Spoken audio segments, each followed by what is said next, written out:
Hello again, everyone, and welcome to another Michigan Military Technical and Historical Society Museum vehicle maintenance and restoration video.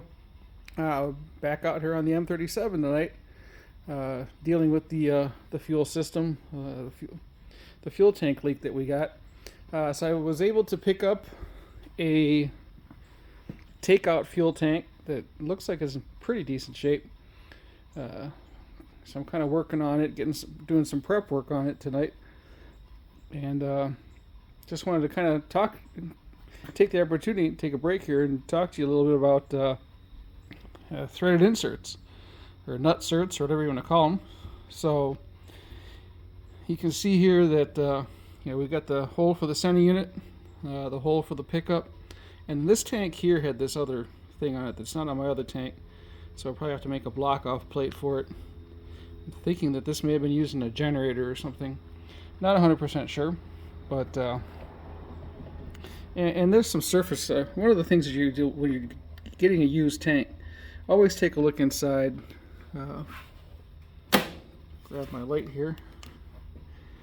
You can see it's got surface. It's not rust, but there's definite surface rust and some crap in there, and you want to get rid of that because the fuel system will suck that up, and you'll have all sorts of issues. So I'm thinking I might take this tank over to Gas Tank Renew and have them do it.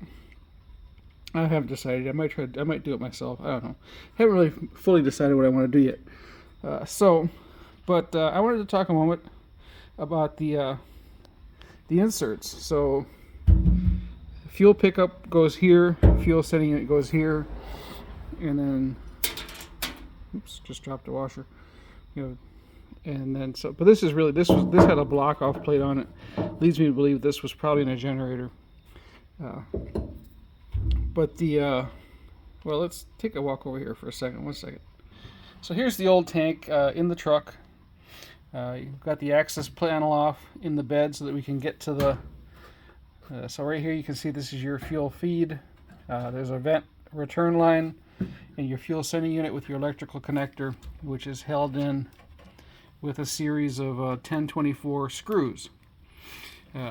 So you take these screws out, and this unit will lift. You undo these two lines, take the screws out. This unit will lift out. This unit will lift out, and they will go into the other tank. I've noticed just playing around with this that a bunch of these screws are stripped, and there's a whole bunch of mismatched screws here, which leads me to kind of believe that. And you can also tell this tank has been out before. Instead of a gasket, somebody's put goop in here, so there's some sort of sealer that's squishing out the edges. So I don't know, but I'll deal with that. I'm going to deal with that later. But first I want to get the new to me tank prepped and ready to go in. So we're back over here at the new tank, and one of the problems that I had is that all of these screws were just seized in here, and so I ended up drilling them out. I use a drill. And since they're Phillips head screws, it's super simple because it pretty much self-centers for you, and you drill the heads off, and then you pop the plate off that was on there, and you get rid of it. But that leaves you with these. Now you can try to grab these with something and turn them, but you can see these things are super crunchy. So we're going to replace them. So what exactly do we have going on here? We have a threaded insert in here, and they look like this. So that's a threaded insert, a new one, and you will drop it in the hole, and these holes need to be made a little bit bigger. These modern inserts are a little fatter than the original ones, so I'm going to have to drill these holes out. But this insert will drop into the hole, and then you have a tool like this. You set it up, you put the insert on here, you squeeze these two handles together, and it pulls this barrel down, and it crushes into the sleeve here, and it permanently affixes this threaded insert into this, into the tank.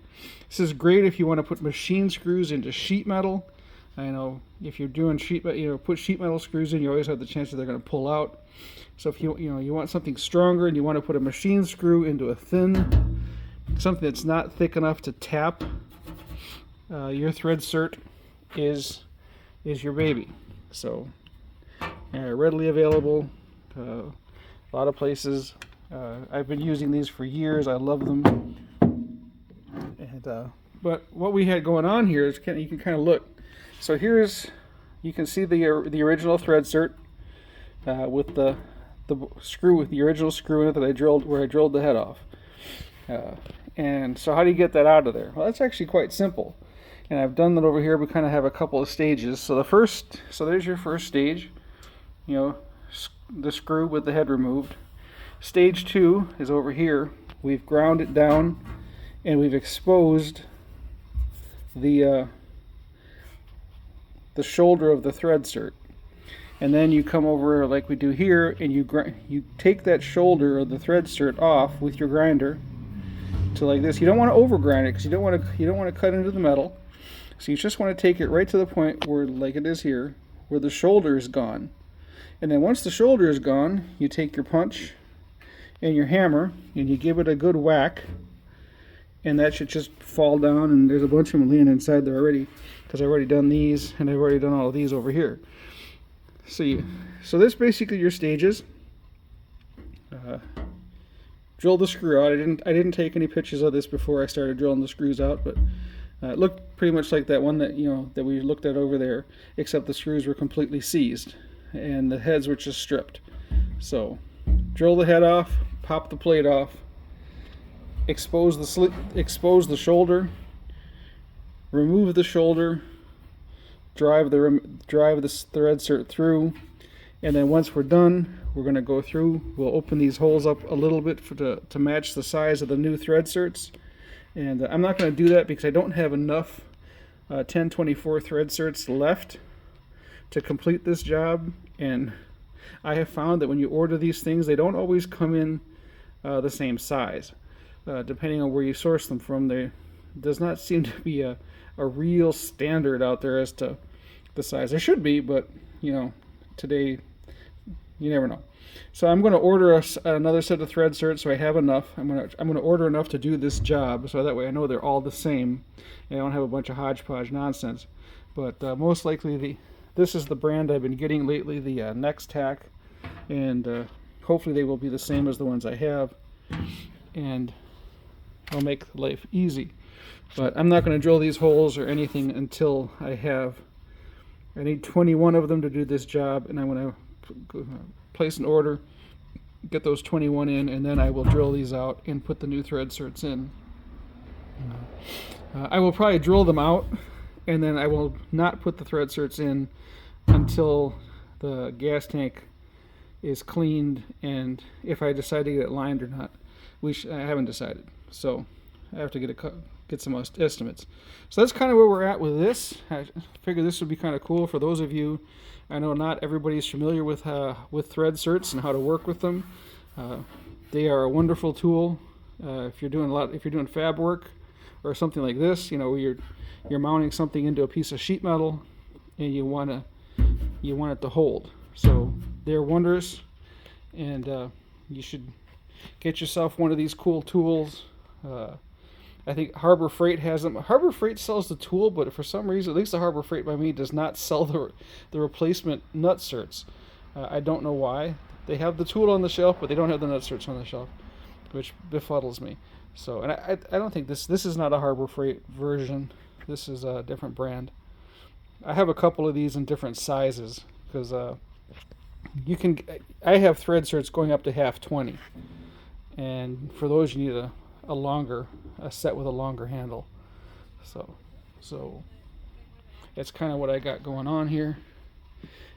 So lastly, we'll take a look over here. The pig is back from the ring and pinion shop. It's got a nice new seal in it. They went through it. They said the lash was fine, the ring and pinion is fine, everything is wonderful, and it is ready to go back in. So I got it sitting over here on the transmission jack, and crawl underneath there. I figure I will do this all in one shot. I'll put the pig in and then while I have the transmission jack down there, I will use the transmission jack to drop the gas tank, which means I have to drain the gas tank.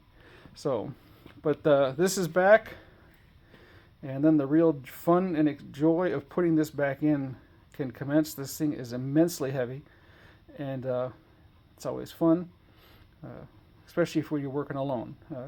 So I might make a couple of calls, get some people over here to help me, so I don't, just so I don't drop it on myself. Yeah, that'd be bad. So that's kind of where we're at, and so the gas tank project is moving along. The rear end is ready to go back together, and hopefully we can get that gas tank off, get it cleaned and lined, and get it back in and have this truck back on the road.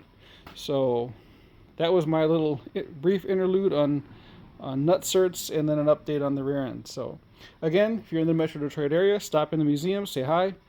We're in East Point. The website is mimths.org. Like and subscribe, and I guess I won't make you look at this piece of cardboard. So everybody have a good night.